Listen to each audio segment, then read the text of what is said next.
한글로예요. 그러니까 이렇게 제가 겨우겨우 썼는데, 저도 옛날에 이거 한자 공부할 때는 이거 잘 썼는데 지금은 쓰라 그러면 이제 기억도 안 나요. 또 이걸 시중에서 볼 기회가 별로 없어요. 거의 없어요. 우리는 거의 이것만 시중에서 보기 때문에 별도로 고생해서 이걸 배워도 이걸 해도 쓸 일이 없으니까 싹 까먹어요. 싹 까먹어. 이렇게 싹 까먹으면 사실 이게 지속되기 어려워요. 그런 환경 구조네요, 이 나라에는. 예.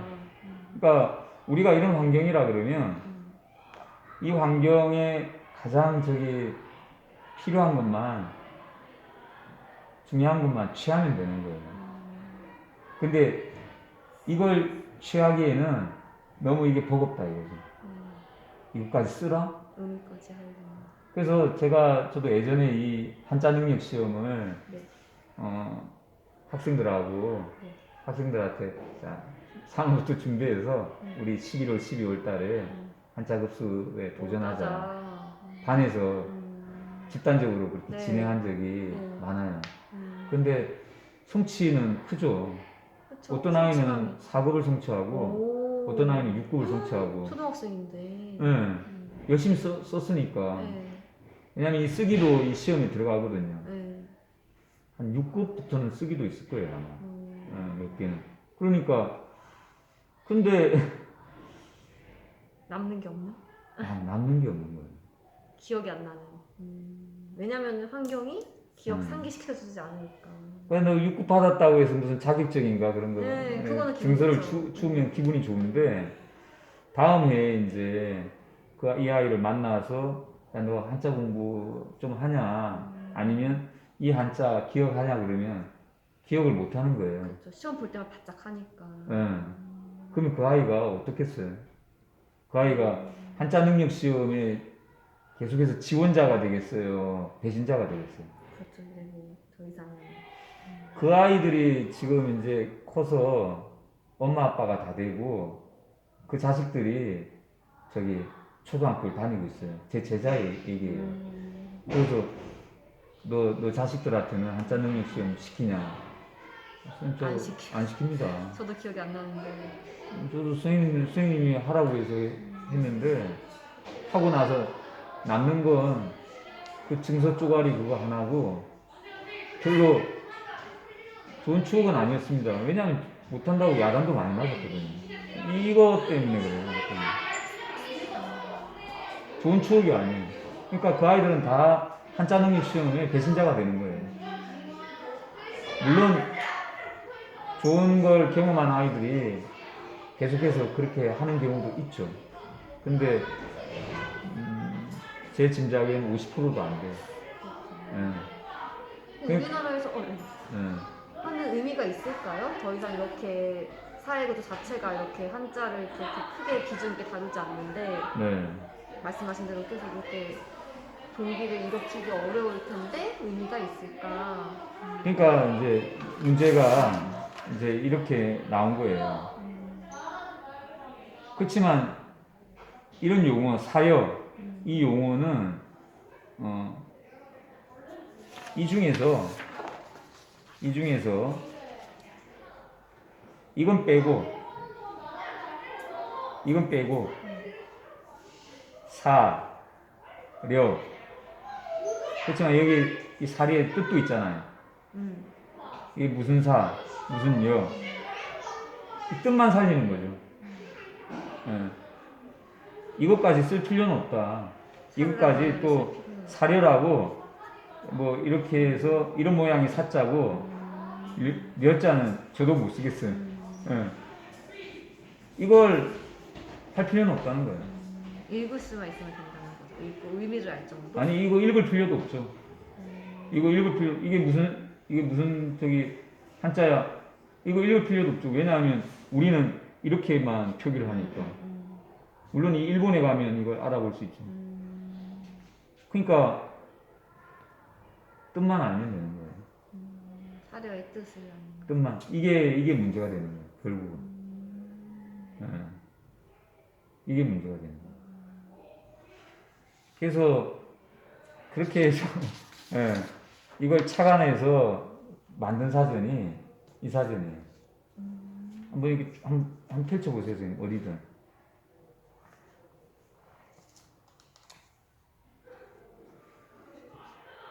어떤 한자들이 합쳐졌는지가 나오네요. 네. 이렇게 해서 이게 공은 이거고 소는 이거고 그래서 이걸 연결해 가지고 공손하다고 이렇게 하는구나. 이렇게 풀이하면 제 기억이 안 나요. 다른 사전에 이런 말이 없나요? 이것만 알고 이것만 나오죠. 다른 사전 일반 사전에는. 한번 보세요. 근데 기억이 안 나요. 네. 그래서 한번 보시라고. 아하, 그렇네요. 사전에 예를 들어 말단? 말단. 무슨 말 무슨 단인지 안 나오는구나. 한자만 네. 딱 나오고. 말단 했는데 맨 끝부분. 근데 왜 이게 맨 끝부분이라고 그럴까? 이렇게 질문하는 아이들이 있을 수 있어요. 그러니까 부모 그러면 부모가 이게 그냥 엄마 아빠는 엄마 아빠인데 왜 엄마 아빠를 타는지 모르시죠. 근데 거기에 대해서 이런 식으로 되게 아버- 고차적이네요. 아버지, 부, 어머니 뭐 이렇게 쓰여 있으면 분석해 낼 수 있는 그죠. 더 쉽게 너무 재밌을 것 같은데요. 외우기도 쉽고 그러면. 네. 그래서 여기 속뜻을 알고 이해하면 훨씬 잘. 속뜻을 풀이해 준다는 그죠. 예. 너무 좋은 사진이다. 네. 그래서 이렇게 보면 쌤 경우는 네. 쌤 경우는 궁금한 이제 단어를 이렇게 한번 보시고 한자도 관심이 생기는 거 아니에요. 쌤 경우는 한자 이렇게 생겼구나. 이렇게 되고 이렇게 풀이를 하니까 이런 특별히 뜻을 갖고 있구나. 외울 필요도 없고 학생들한테 이걸 한자를 먼저 보라고 하면 좀 어려울 수 있어요. 그죠. 그냥 이렇게 풀이가 되고 애들이 물어볼 수 있어요. 선생님 금기에 금알금인데 금한다는 게 이게 무슨 뜻이에요? 아, 그러겠네요. 이거 물어볼 수 있어요. 그거를 또 모르면 또 찾아봐야겠네요. 이런 경우에 이제 이런 경우에 여기 이제 속도풀이에 금하거나 그래서 또 이게 물어볼 수 있잖아요. 왜 그 금을 모르는. 예. 이거 우리 말에 금지라는 말이 있는데 그 금지에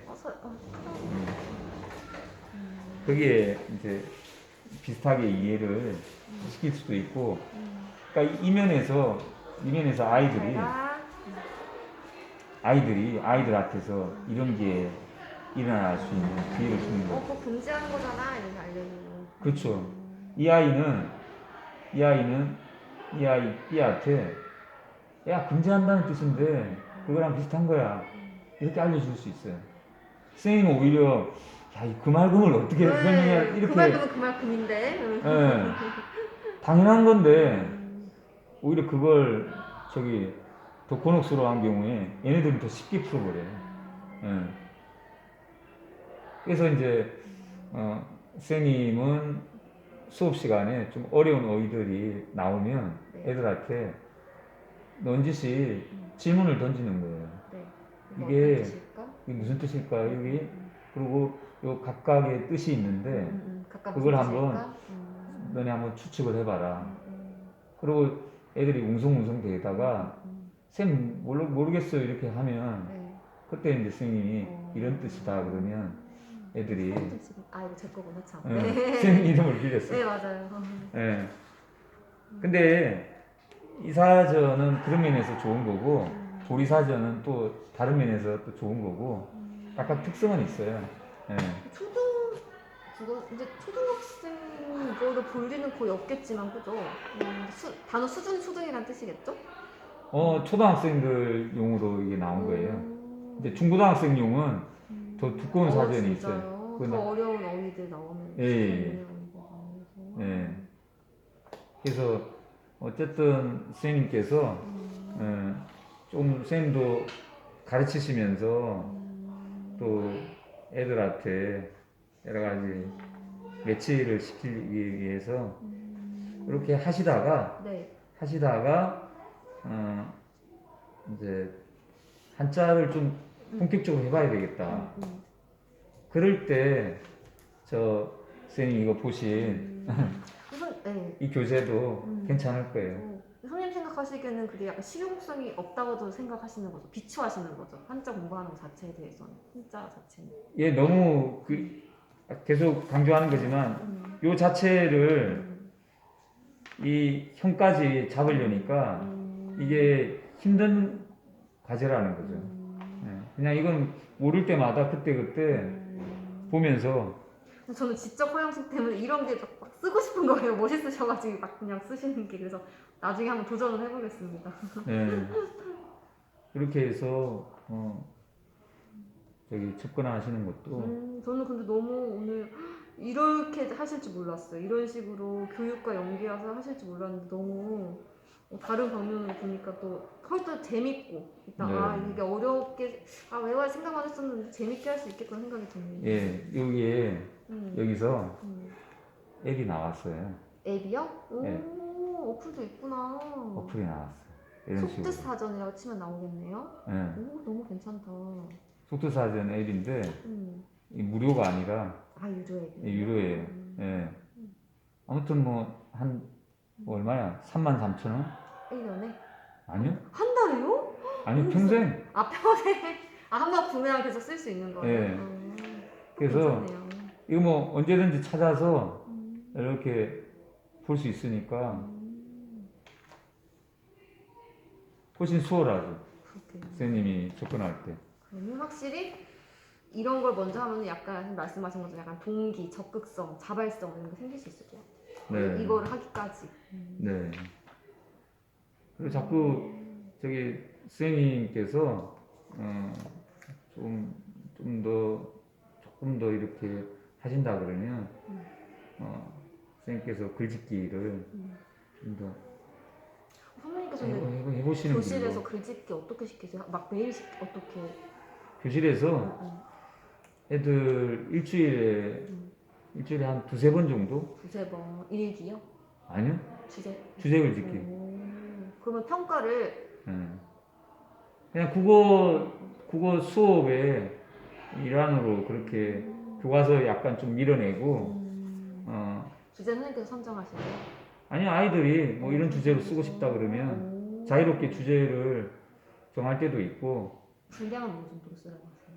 분량은 많이 쓰는 걸 많이 쓰라고 권장해요. 예.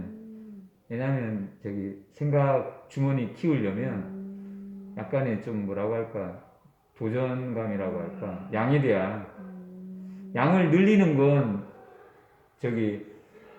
그것도 좀 어려운데 일단은 쉽게 생각하면 양을 줄이는 것보다 양을 늘리기가 좀 더 도전적으로 해볼 그런 것 만한. 같아요. 초등학생 그럴 필요도 있을 것 같아요. 네. 막 그래서 무조건 뭐 요약해 이게 아니라 정말. 그래서 좀 약간 억지스러울 수도 있는데 양껏 많이 쓰는 아이들한테 먼저 칭찬을 많이 해줘요. 일단 양으로 승부하시는. 그리고 이제 2학기 이제 접근하고 이제 연말로 가면 갈수록 분량을 딱 정해가지고 여기 딱 맞춰줬으면 이렇게 분량 조절할 수 있게끔 하고. 지금까지 간결하게만 써라 했는데 그게 아니라 정말 초등학생은 다 써보고 그 다음에 이제 고칠 거 고쳐야 되는 것 같아. 그게 맞는 것 같아. 순서가. 그건 몰라요. 몰라요. 선생님도 여러 가지를 해보시면 선생님만의 재미난 길을 아마 찾으실 거예요. 근데 초등학생 글이 평가하기 진짜 어렵지 않아요, 선생님? 보통 어른 글이라면 차라리 이거는 주제 벗어났네 막 이럴 텐데 초등학생은 워낙에 막 중구난방이고. 네, 그게 좋아요. 평가를 사실 주지 않아요? 평가를 너무 엄격하게 하는 건 교사 입장도 어려운 거고, 사실 그 아이들 다 저기 보면서 체크하고 뭐 빨간 줄 그런 건 전 안 해요. 그냥 쓰면 잘 썼다. 자체로. 그리고 그걸 반 전체 애들이 좀 어느 정도 잘 따라줬을 때는 뭐 체육 시간 1시간 더 한다든지 여기 줬거나. 필요하죠. 뭐 그 정도고, 거기에 대해서 뭐 애들 사실 썼다는 것 자체가 어마어마한 에너지고 그 속에 굉장히 많은 게 들어가 있거든요. 그래서 응원하는 편이죠.